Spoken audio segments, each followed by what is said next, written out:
નમસ્કાર મિત્રો।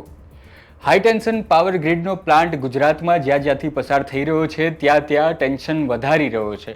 ખેડૂતો તેનો ભરપૂર વિરોધ કરી રહ્યા છે અને અવારનવાર એવી વિડીયો સામે આવે છે જ્યાં ખેડૂતો અને પોલીસો આમને સામને આવે છે।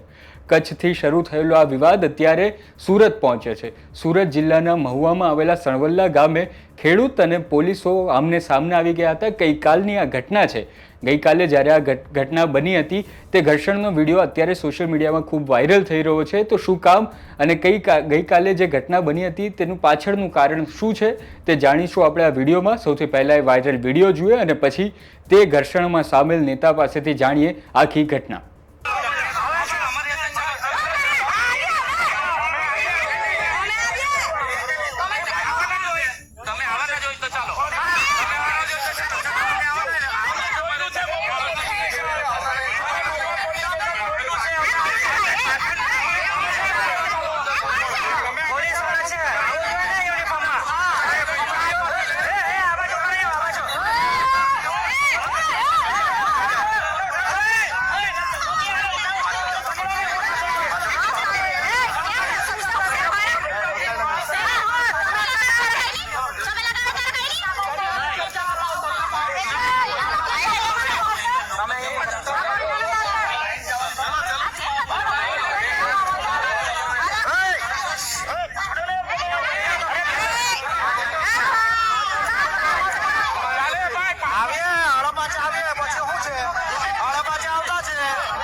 સમગ્ર ગુજરાતના 20 જિલ્લાઓમાં પાવરગ્રીડ કોર્પોરેશન જે લાઈનો નખાઈ રહી છે એને લઈને સમગ્ર ગુજરાતમાં આ બધો વિરોધ થઈ રહ્યો છે।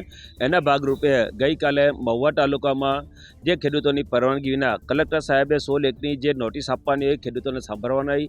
ત્યારબાદ પોલીસે પાવરગ્રીડે પોલીસ પ્રોટેક્શન મેળવીને કામગીરી કરવાની હોય, પરંતુ અહીંયા પાવરગ્રીડે પોતાનો પાવર વિતો વાપરીને કોઈ બી જાતના પેલા નોટિસ આપ્યા કે કલેક્ટર પર દબાણ લાવીને અને પોલીસ બંદોબસ્ત લઈને કાલે જે કામગીરી કરી એને લઈને અમે ખેડૂતો ભેગા થઈને એને કામ બંધ કરાવ્યું અને કલેક્ટર સાહેબ જે ઓર્ડર 16 એકનો સાંભળવા વગર જે ઓર્ડર કર્યો છે એ ઓર્ડર રદ કરવા માટે અમે આજે કલેક્ટર સાહેબને એક લેખિતમાં અરજી આપી કે ભાઈ આ જે ઓર્ડર ખોટી રીતે કરવામાં છે, કાયદાની વિરુદ્ધ કરવામાં આવ્યો છે, એ ઓર્ડર રદ કરો। એના માટે આજે માંગ સાથે કલેક્ટર ઓફિસે આવ્યા છે। આજે બધાને જ ખબર છે કે આ લાઈન પાવરગ્રીડની નથી, આ લાઈન અંબાડીની લાઈન છે, અડાણીની લાઈન છે। એટલે અડાણી લાઈન હોય છે એટલે પીએમઓ ઓફિસમાંથી ડાયરેક્ટ અહીંયા એ લોકોને સૂચન કરવામાં આવે છે, કામગીરી જલ્દી કરવાનું દબાણ કરવામાં આવે છે, એ બધાને જ ખબર છે। એ રીતે કામગીરી ચાલી રહી છે। જો અમારી માંગ ન સંતોષાય તો આવનારા દિવસોમાં એટલે સમગ્ર ગુજરાતમાં અમે મોરબીથી લઈને રાજકોટથી લઈને બધી જ જગ્યાએ અમે કચ્છમાં બી રેલી કાઢી, અત્યારે મોરબીમાં બી રેલી કાઢવાના છે।